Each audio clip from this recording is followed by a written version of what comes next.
That's a really good question, actually. Not that many people notice that. So let me show you the different sounds you can get. What I was doing for us is this really rings, right? So by holding the stick up here, and I even put my finger up on it, I'm instead of letting it bounce, I'm actually choking the sound down. So on that slow, sort of easy jazz shuffle, I wanted this sound.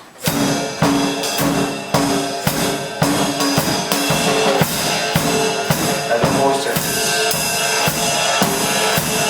so this really makes it more quiet. So what I want, the sound I'm looking for, is the attack of the head of the drumstick hitting the cymbal, and none of the ringing. So I was just going for these, really emphasizing the quarter note. The hi-hat, the snare, the right cymbal, and the bass drum are all doing the same thing at the same time. Well, this will be on 3/4.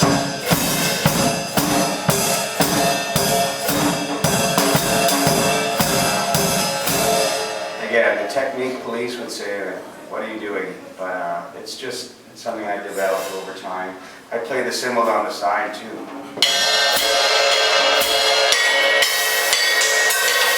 Sometimes at the end, of the song, just to,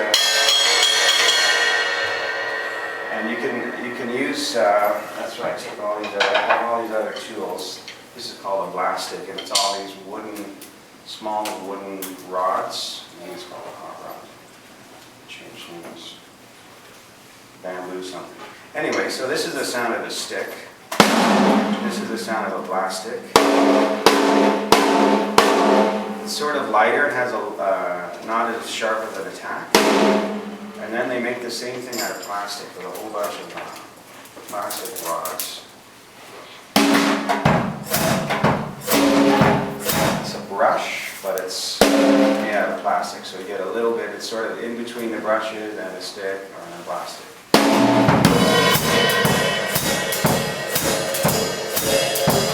I play in a lot of small gigs sometimes, like this, and you need to hear a singer or a sax player, so you have to have different tools of the trade. Okay, so there's about 6 or 7 minutes left, and I was boom whack. So you can create rhythm with tone.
Sort of offshoot of blues and jazz, particularly to New Orleans and that area of the South. Zydeco, that name probably derives from les haricots in French, beans. Les haricots, right? Haricot, it means beans. Yeah. That's the whole style of music, right. Called beans. Yeah. And that beat is an interesting one. That's a... And it's painful. My belief is the musician's job is to not cause pain. Listeners hear. That's why I don't like playing loud anymore. I'm just like, if I can control it with an EQ, it'll be nice feedback. You know what I mean? Like, and you're turned all the way up on that. Yeah, I'm turned all the way up. And so and this is cranked up too. Cranked up, and then the bass on that is cranked up.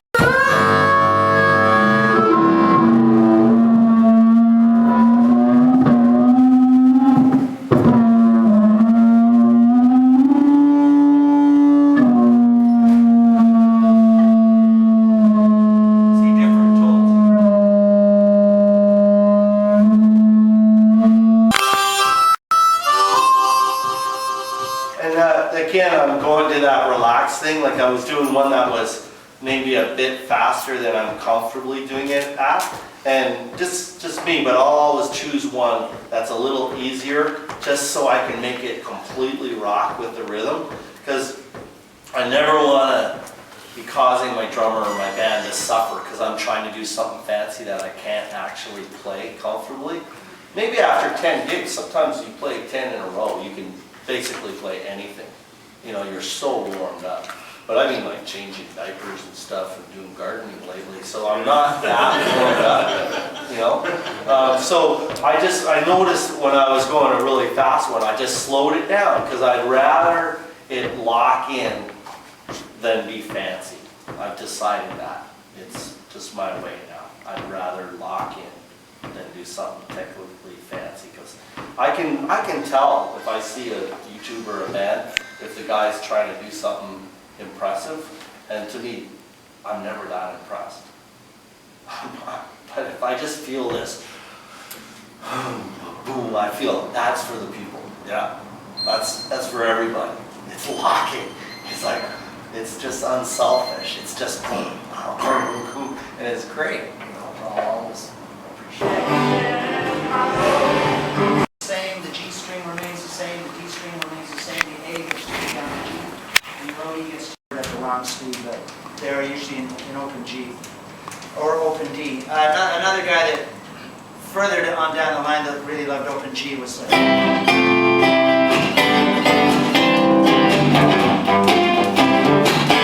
Keith Richards wrote a lot of songs in open G. Robert Johnson also played barrel house music, which is the familiar kind of boogie pattern, which laid the way for you know,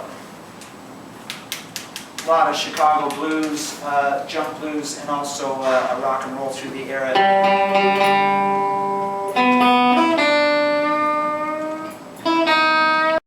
They keep the bass notes going like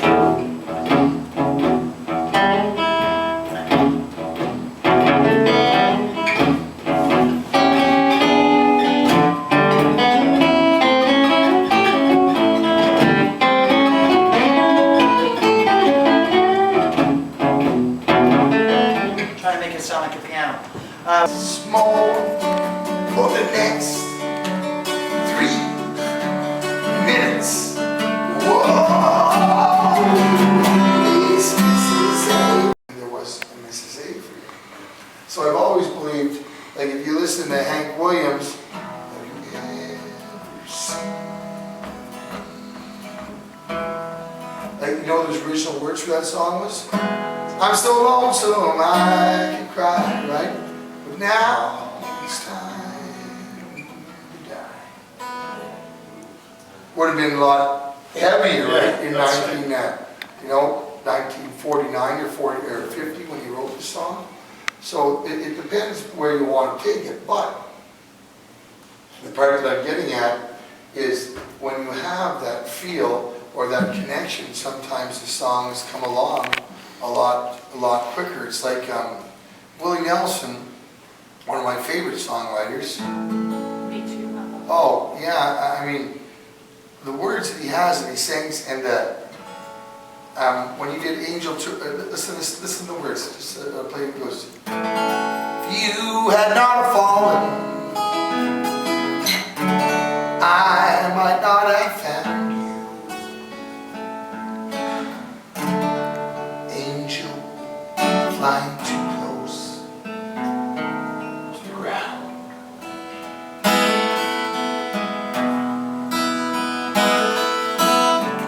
I backed up your broken wings, hung around for a while, trying to keep your spirits up and your fever down.